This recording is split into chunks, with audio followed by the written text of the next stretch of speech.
طبعًا طول الشتا عايزين ناكل حاجة حلوة، وعلى طول بالليل نفسنا بتهفنا على الحاجة الحلوة أو بنجوع عامةً، فبيهفنا بقى إن إحنا نعمل حاجة حلوة بمكونات بسيطة، مش عايزين نقف في المطبخ كتير ولا عجن ولا تخمير ولا أي حاجة، عايزين نخش المطبخ نعمل حاجة سريعة ونطلع على طول. تعالوا النهارده هنعمل وصفة حلو أوي، فعلًا من أحلى وأسرع وأسهل الحلويات اللي ممكن تعمليها لما يهف عليكِ إنِك نفسِك تاكلي حاجة حلوة.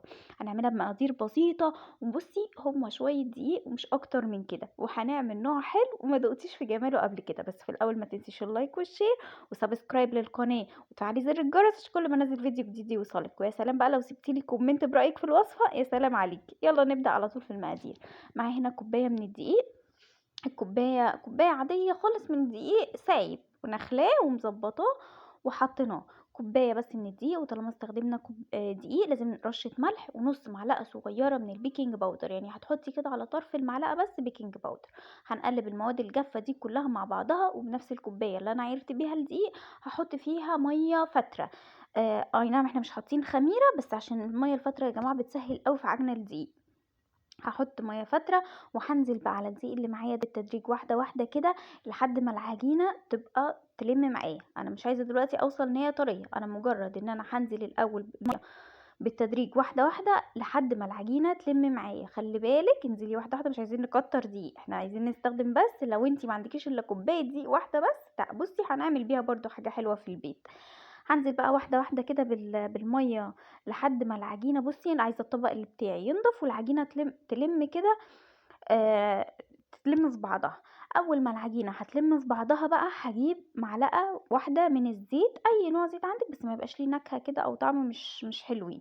معلقة واحدة بس من الزيت، وامسكي بقى العجينة بتاعتِك دي عجيني فيها حلو أوي لحد ما تنعم وتطرى معاكِ. يعني هي الكوباية دي مش هتاخد وقت خالص في إيدِك، لحد ما العجينة بقى توصل للنعومة اللي أنتِ هتشوفيها دلوقتي دي.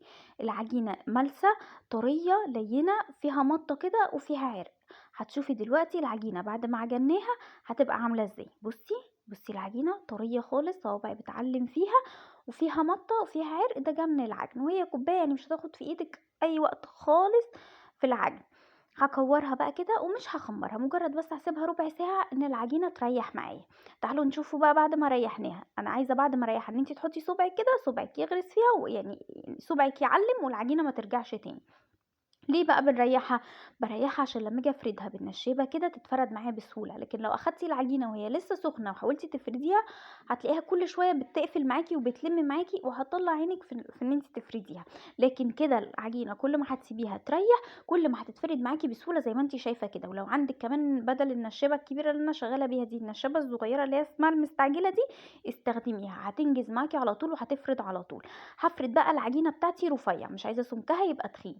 كل ما هتقطعي نوع الحلو بتاعنا ده رفيع كل ما هينفش معاكي في الزيت وينفخ. هجيب بقى اي كوبايه عندك قطاعه تمام، كوبايه تمام، فنجان، اي حاجه قطعي بيها. هنقطع بيها بقى كده بعد ما فردنا العجينه بتاعتنا. طبعا بعد ما هقطع هاخد العجينه اللي اتفضلت معايا دي هكورها على بعضها وهلمها يعني هلمها كويس وهرجع افردها تاني لحد اخر قطعه معايا، مش هنهدر منها اي حاجه. هافضل ألِم وأقطّع بالكوباية اللي معايا دي، وهارجع أفرد تاني اللي بيتبقى منّي من العجين لحد ما أخلّص معايا. عايزة أقول لِك بقى إن الكوباية بتاعة الدقيق دي عملت معايا كمية حلوة أوي. وعايزة أقول لِك بصراحة هي نوع الحلو ده خفيف جدًا، جدًا، جدًا. يعني الكمية دي لو عطيتيها لفرد واحد بس هو هيخلّصها. هنا بقى كنت لميت العجين تاني ورجعت فردته وهقطع برضو بالكوبايه كده لحد ما اخلص الكميه كلها. في الوقت ده بقى انا يعني حاطه زيت في طاسه وسايبه الزيت يسخن معايا عشان اخلص على طول، ونروح على البوتاجاز نقلي بقى ايه الحلو بتاعنا ده. الحلو ده على فكره يا جماعه انا مش عارفه، في ناس بتقول عليه الفطير المقلي، بس انا مش عارفه بصراحه هو اسمه ايه بالظبط. فانتوا لو عارفين اسمه اكتبولي او قولولي بقى هو اسمه ايه. هنا بُصّي خلّصت الكمية كلّها، معايا بقى زيت سُخن، الزيت سُخن بُصّي بيعمل فقاقيع إزاي أول ما أنزل بيه على نار متوسطة. هانزل بقى بالكمية اللي معايا كده واحدة، واحدة. وبُصّي بقى أول ما تنزلي بكام واحدة كده، هاتي بقى معلقة كده وافضلي حُطّي فوقيه فوق الحلو بتاعنا ده أو فوق الفطير بتاعنا ده شوية زيت. وبُصّي بقى الفطاير دي هتتنفخ معاكِ إزاي. بُصّي، شايفة الجمال؟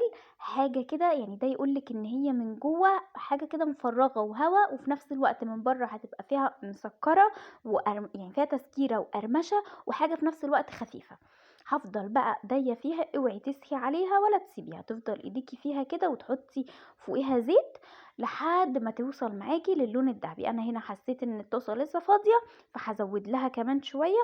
يعني هي بُصّي ما بتاخدش وقت خالص، يعني حتى لو عملتِ ضاعفتِ الكمية فهي قليها مش بياخد وقت نهائي.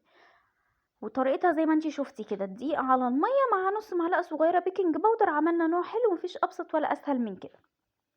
هفضل بقى اقلب فيهم واحط كده فوقيهم زيت لحد ما اوصل للون الذهبي الحلو الجولد ده. خلي بالك النار متوسطة، النار مش عالية، نار متوسطة. بس بنزل الاول في زيت سخن. ولو لسه ما حطيتيش اللايك، يلا انزلي حطي اللايك، وانزلي اكتبي لي كومنت، ورجعي تاني كملي معايا الوصفة. هافضل بقى أقلِّب فيهم كده لحد ما ياخدوا لون حلو. هاطلّعهم بقى على طبق، ما بانزّلهمش بقى يعني مش باحط لهم الحاجة اللي أنا هاسكّرها بيها وهي طالعة من الزيت. لو طلّعتِ من الزيت مثلًا على شربات، بجماعة الحركة دي بتبقى هي لسه شاربة الحلو معانا، بيبقى لسه شارب زيت. مع السكر أي حد هييجي ياخد واحدة نِفْسه هتغُم عليه. فأنتِ طلّعيها الأول على طبق، مصفى، راك، أي حاجة. تصفّي الزيت بتاعها الأول، وبعد كده نشوف بقى إحنا هنحط لها شوكولاتة، سُكّر، سيرب، شربات، أي حاجة. بس سيبيها الأول تصفّي مَيّتها. هنا بقى بُصّي كانت خلصت معايا وأخدت اللون الدهبي الحلو ده. أنا طلّعتها على طبق عشان تصفّي الأول الزيت بتاعها. أهو بُصّي بقى كوباية الدقيق، أنا باقول لِك بُصّي كوباية الدقيق عملت لنا كمية حلوة إزاي. هنا بقى كانت خلاص هدِت وما فيش زيت فيها، خلاص نطرت الزيت اللي فيها. وهي ما بتشربش زيت أوي يعني يا جماعة، بس برضه لازم نستنى كده لحد ما تنطر الزيت اللي فيها، حتى لو فيها نقطة زيت مطرح ما إحنا بنشيلها تنطر الزيت ده. وبعد كده نزلت عليها بقى بشربات كان عندي في التلاجة ساقع. تقدري تحطي شربات، تقدري تحطي سكر بودرة، صوص شوكولاتة، صوص لوتس، أي حاجة عندِك استخدميها. أنا كان عندي الشربات ده موجود عندي في التلاجة، أو السيرب ده حطيت عليها سيرب. عسل نحل تمام، عسل نحل وشوية مكسرات زي الفل، عسل نحل وشوية جوز هند وزبيب، الله الله يعني.